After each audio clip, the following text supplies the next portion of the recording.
So on this video, we've done a bit of carpentry. We look at old treasures. And it gets a bit sciencey.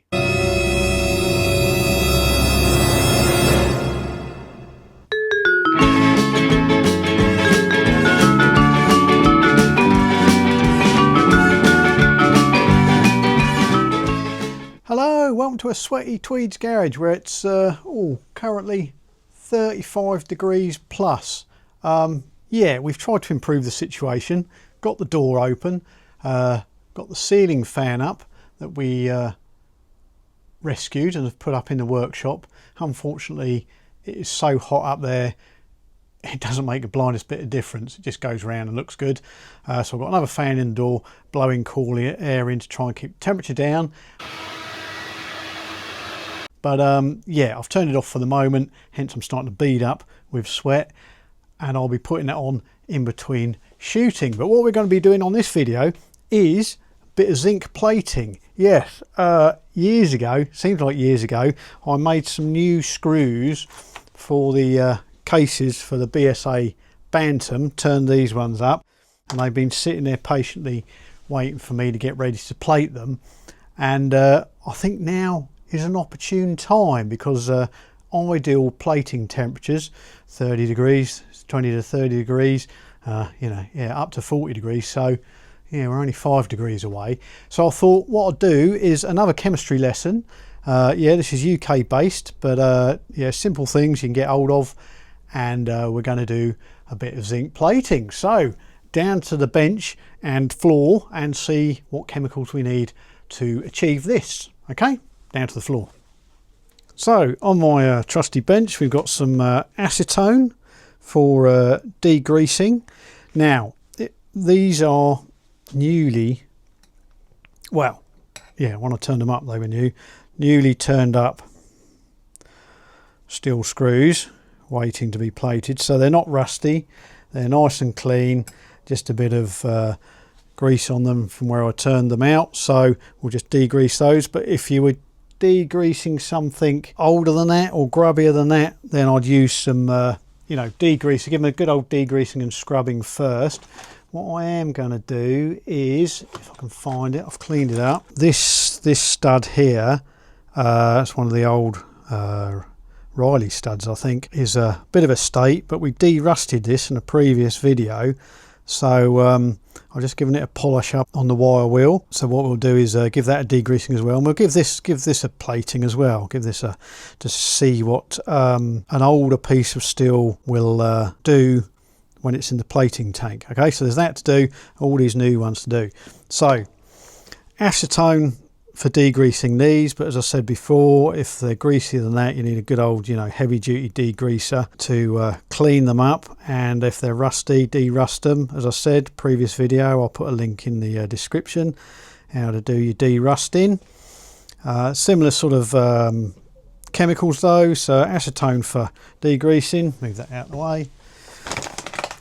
Citric acid, we're going to make a citric acid bath for dipping the parts in before plating, just to agitate the surface. I'm trying to think what it's called, but it's to create a sort of micro matte finish for the plating to adhere to a lot easier. Okay, so yeah, citric acid.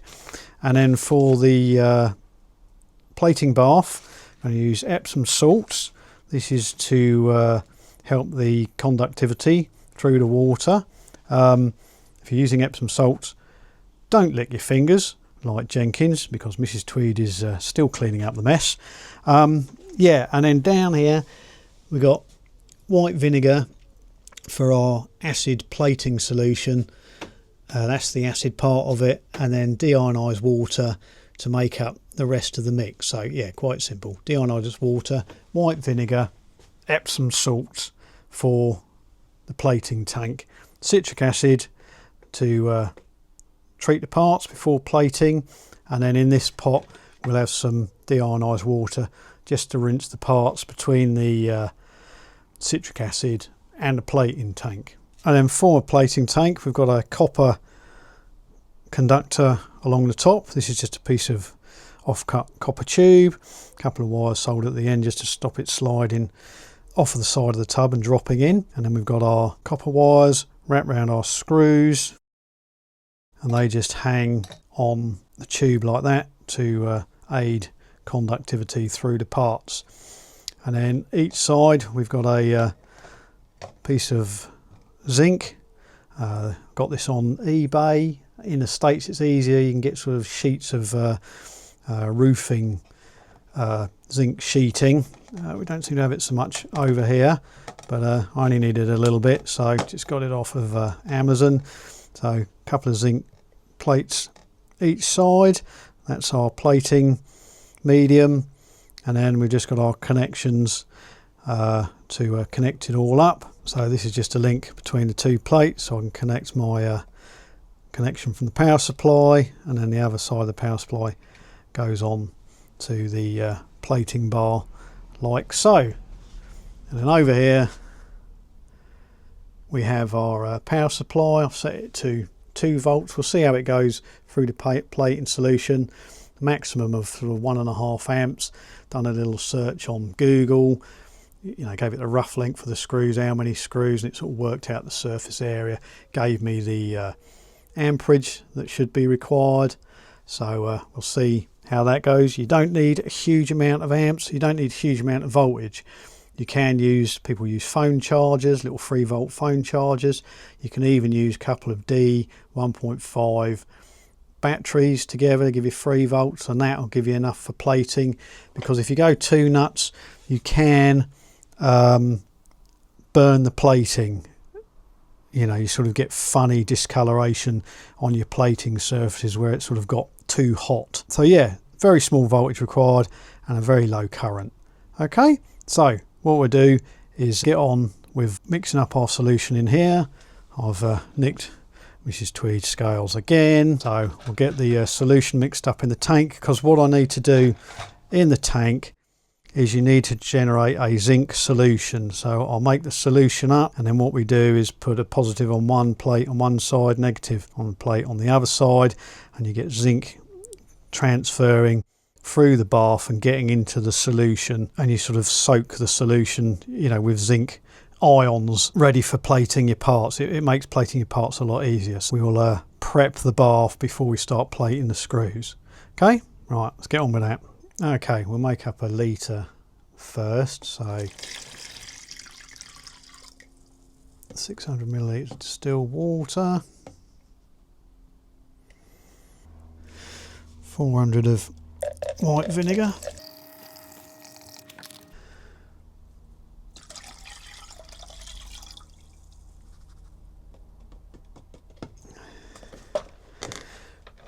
and 100 grams of Epsom salts.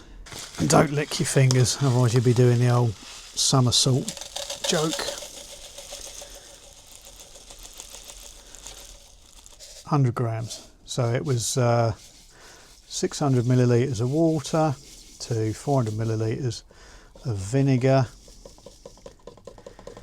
I think we'll do another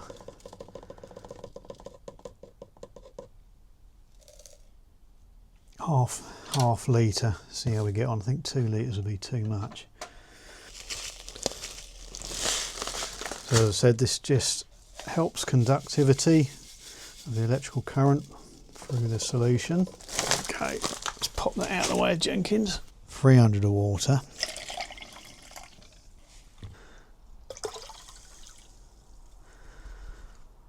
$200 of vinegar.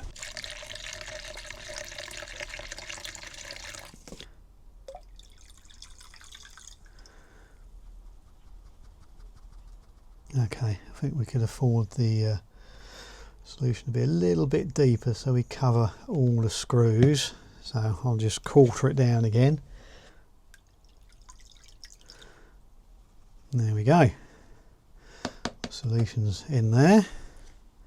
Pop that there. Pop them back to the kitchen, and then we pop our zinc plates in either side. Just give the solution a mix just to dissolve those salt crystals.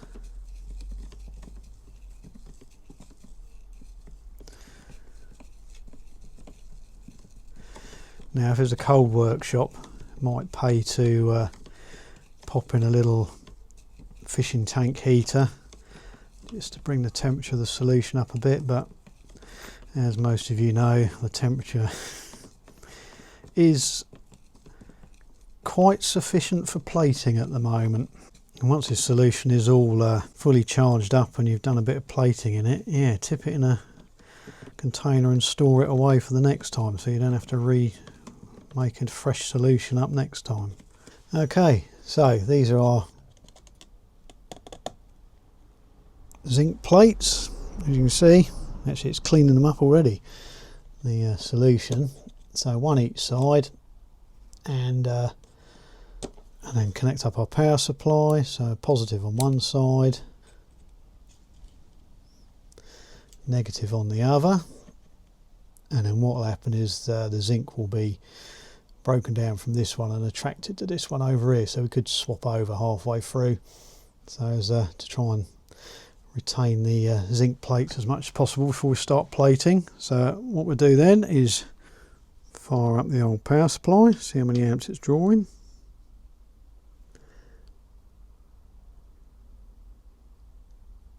.949596. We'll just let that tick over. Might reduce the current because we don't want it going up to 1.5 amps.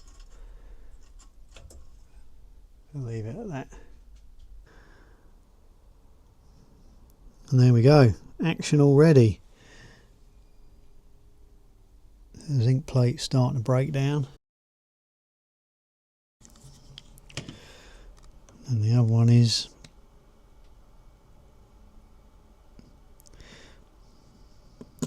not doing much, but I suspect it's going from here to that one.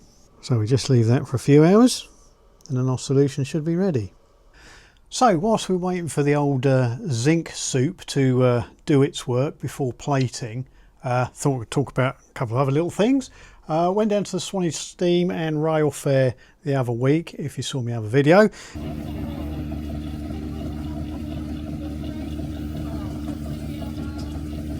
And yeah, I still managed to pick up a family heirloom. It was, this caught my eye. It's a carriage lamp. I think it was used either in carriages or coaches. And yeah, really thick moulded glass, sort of lighthouse type lens, if you know what I mean, if you've been up a lighthouse. Just caught my attention, so I bought that home. Needs a bit of work. Originally I think sort of 12 volt, 24 volt, something like that. Got a vehicle style bulb fitting in it, so need to adapt it to a standard house fitting.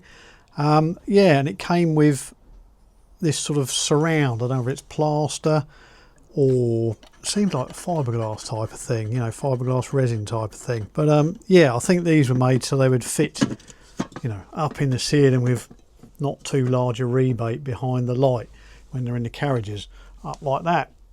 So I thought it'd make a nice little bulkhead light, something like that.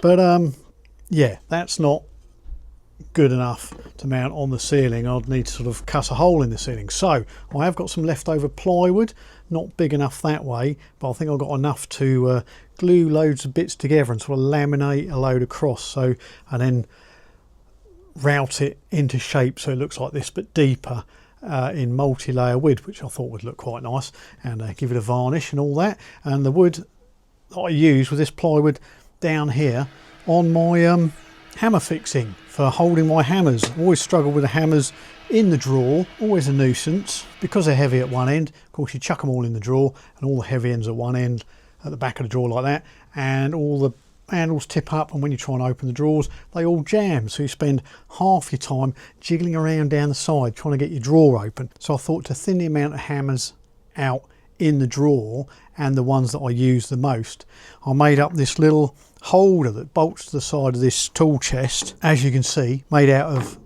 2 bits of this 18mm ply. Cut the bits out, drilled the holes to drop the hammers in, and run the router around just to smooth the edges off so the hammers dropped in nicely without catching on the edges. Gave it a couple of coats of Danish oil. Job done. Bolt to the side, works really well. Get a hammer just like that, or a bigger one like that. So yeah, a little improvement in the workshop. Right, back to the plating down here. Okay, so I did drop this in first, just give this a trial run to sort of get an idea of plating times and how it worked and all that. So this was this stud, giving it a coat of zinc plating. I've left a little bit there, you can see it comes out quite matte there, but to get this shine I've just gone over it with a little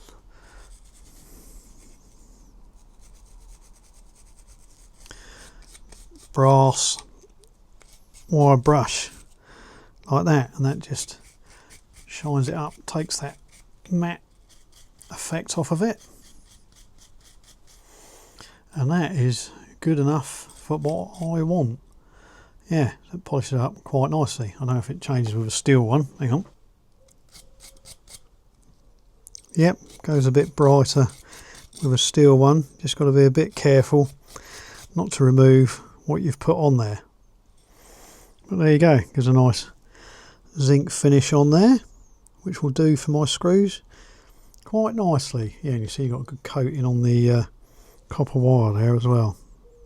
Okay, so let's get set up, get ready. So I've got my acetone, citric acid, distilled water, tank, all charged up, ready to go. So we'll put our rail in.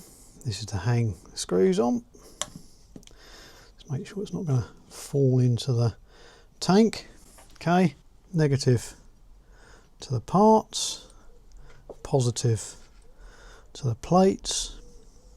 Right, let's do them one at a time. Right, so make a start. So here's the first one. Give it a swizz round in the old acetone.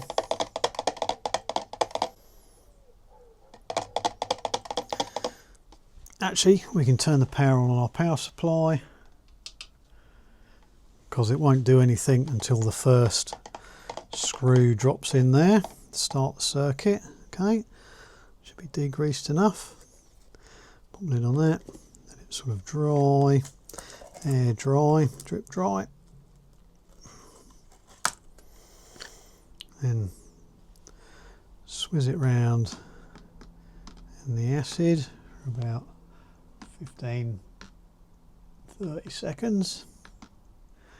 You could use the old brick cleaners acid you can get from Wicks and places like that, but then you've got, you know, a corrosive acid to deal with, whereas citric acid is a lot easier to deal with. And then straight into the water so it doesn't flash rust.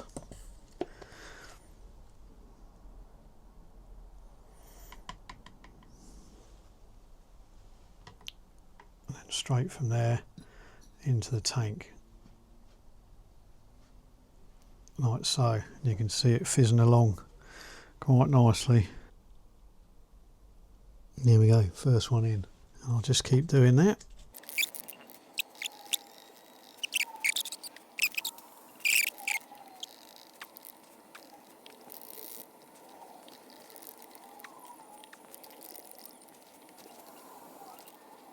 I'll just crank the amps up because the voltage was dropping down the more you put in there. So there we go, running about 1.2 amps.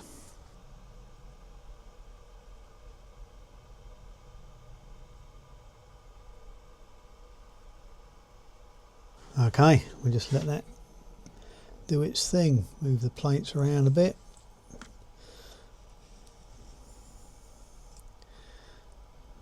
Just to get coatings all over if we can. So first attempt worked, sort of, but not okay. The heads got covered quite nicely, but if you look at the shafts on these ones, you can see where it's quite patchy, where the plating has attached itself.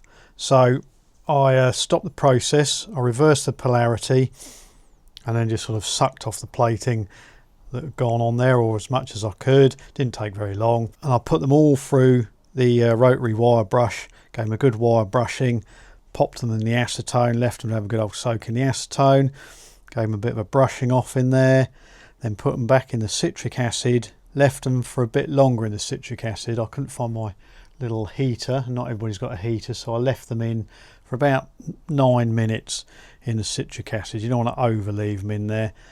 Some steels, it can affect the hardness of the material, but I think on, you know, these are just plain old steel, should be fine. But left them for about 9 minutes, gave them a good old rinse off, and then put them all back in the plating tank, so we're all ready to go for another attempt at getting the plating. I mean, it does, you know, does work. This has been sitting here, you can see the plating on there. It goes to this sort of dull, you know, although I polished it off, it does oxidize back up again to a dull finish, which is fine. We just want them to stop going rusty.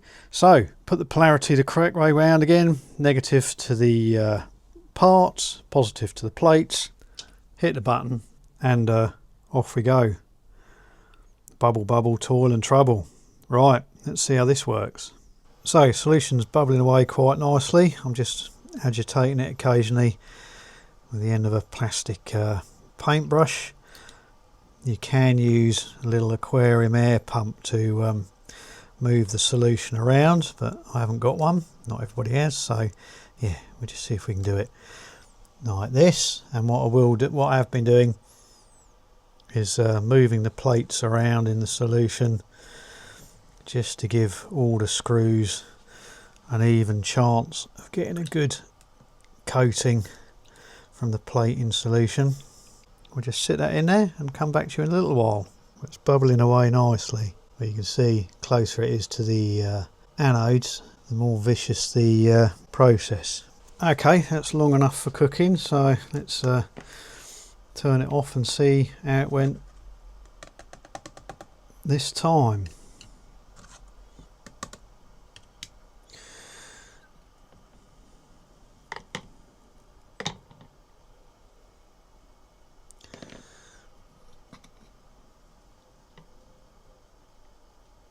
Let's give them a rinse.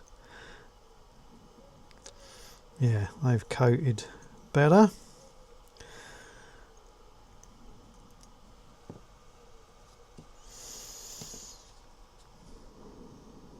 And there, see here, you can see here, that's why I turned the current down, because I could see it sort of starting to get darker. And this is what they talk about, burning going on.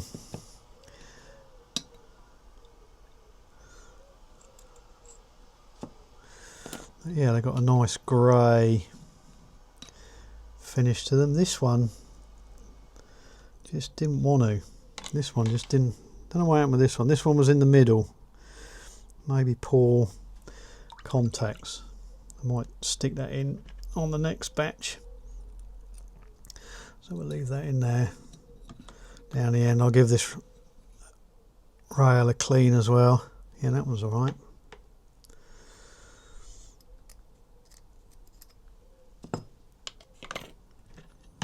So left them for a bit longer this time, half an hour, agitating the tank. Yeah, see, that one hasn't done at all. Okay, we'll look at that one. That one done at the end, but that'll do, because I only want the ends plated anyway, really. The rest of it is in the crankcases, so we won't bother with that one again. And then that one is done nicely as well.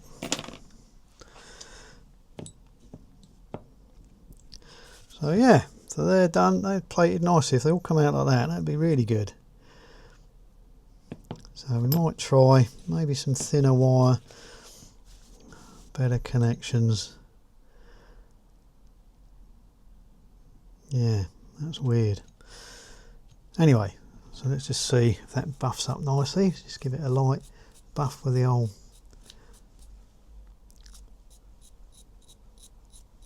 brass brush there.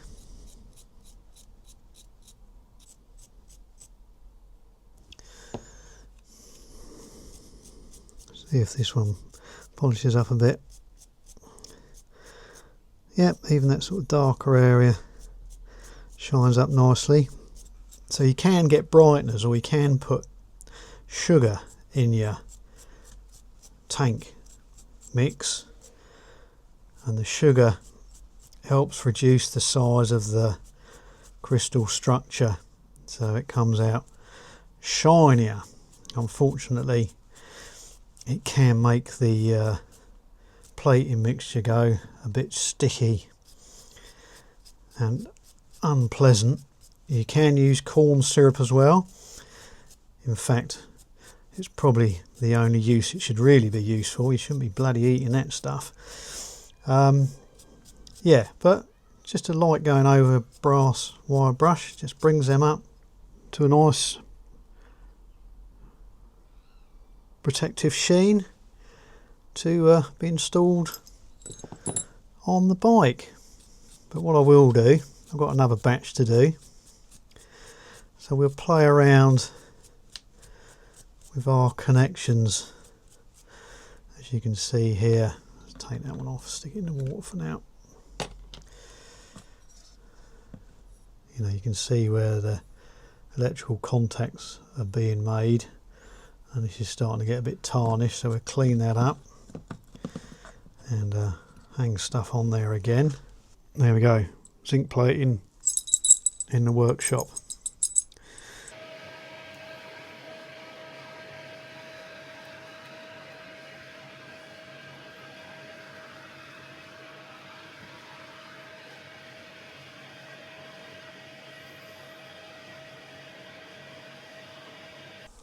Okay, got the second batch of screws in, been in for half an hour. This is my improved rig. So use multi-strand copper wire, tightly wound around the copper tube, and then that's just wrapped around the screw threads on the screws. And what I also done was put a split wire at each end of the copper tube with the connection in the middle to try and equalise the voltage through the whole tube. So we'll see how that goes, and we've been moving it around, just circulating with a paintbrush like so, and moving the plates around up and down just to try and get as even a coating as we can. So yeah, let's knock the voltage off and then draw them out. They look pretty good. Again, probably a little bit too hot on the current. As you see, it's sort of darker on the outside edge, not black, but yeah, you really want it this light grey all over. So I could have turned my current down a little bit because these screws are slightly shorter, but let's just give them a little dunking in some water. And they were plated for half an hour, so definitely better than the last batch. So gone all the way around. It's mainly the shank of the screw where it's really a shiny surface from machining, and that it really doesn't take the plating too well. But the threads and the head of the screws seems to accept the plating a lot easier. But as I said, we only really want the corrosion resistance right at the end of the screw on the heads, all the bits that are exposed on the outside of the engine cases. And there we go, not too bad. Let's see how one of them cleans up. Yeah, nice plated finish on those. Pleased with that. There's no point polishing the whole of the shaft, it's just the bit that's going to be exposed really. We want to look a little bit more shiny. But yeah, they come up quite nicely. I think because the screws are all the same length, probably made it a little bit easier. As you see where the wires are though, the plating doesn't get in there. So if you needed plating to get all the way around, probably a copper mesh basket or something might be better for doing screws. At least you can sort of jiggle them around during the plating process. But yeah, quite pleased with that. You get a nice sort of matte sheen on the screws. So that's those ones done. I'll polish these off camera, stick in the last batch and a couple that we're redoing again. They're just in the citric acid, and then we'll see what they're all like at the end. Okay, it's had over just over half an hour, so turn that off, strip the old plating tank down. Our two plates, You can see there, they sort of start to thin down, but give them a rinse and they'll do for another day. But this definitely worked better having it connected at each end of the bar to spread the current load. And there you go. A nice even coating, even over the ones that I had to redo. They've done very nicely. So this multi-strand copper wire wound round, done the job with continuity and a nice even coverage. So we'll just take these off, give them a rinse in the water, and they'll be ready for a little buffing on the wire wheel. And then that's all of them done. All from kitchen cupboard chemicals, Mrs. Tweed's ice cream tub, and a couple of bits of zinc plate. I suppose if you're really pernickety, you could carefully withdraw these a few threads to get even coverage on the threads if you wanted to. But as I said before, they're going to be in the engine cases and won't be exposed to the elements. So not so much of a problem. There we go, and that's ready for another day. Maybe an improvement, just to sort of blob a solder on each of these to improve conductivity even more. But yeah, that worked better than the solid copper hooks. So use that, not that.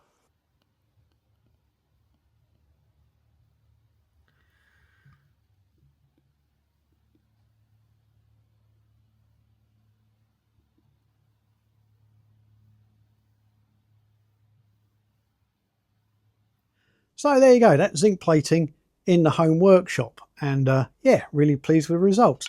Took a few attempts, but we got there in the end, and we managed to sort of make good our sort of mistake at the beginning, replated those ones that didn't come out very well.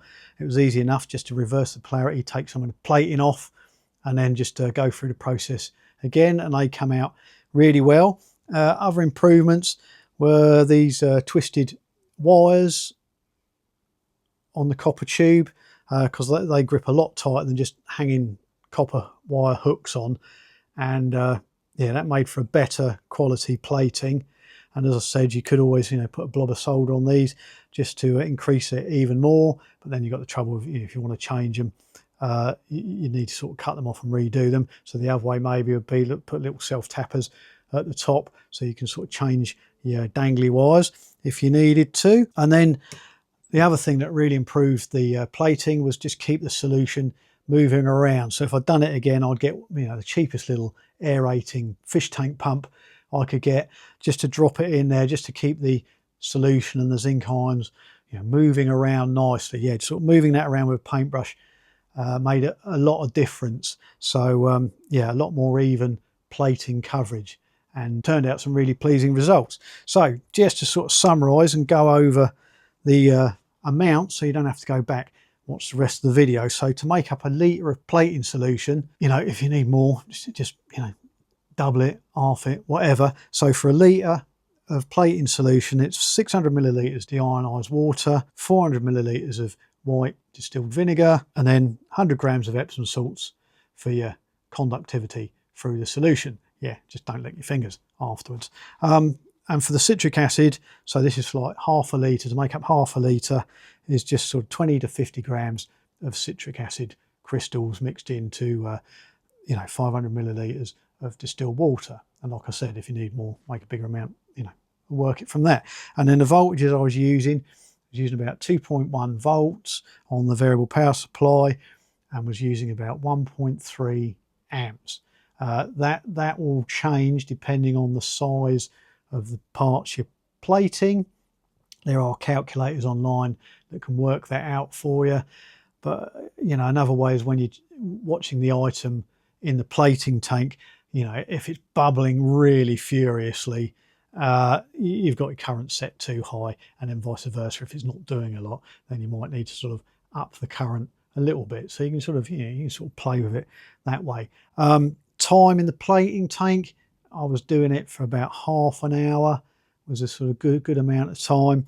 And then in the citric acid, in the end, I was putting it in the citric acid for 10 minutes before removing it, washing it, and then popping it in the plating tank.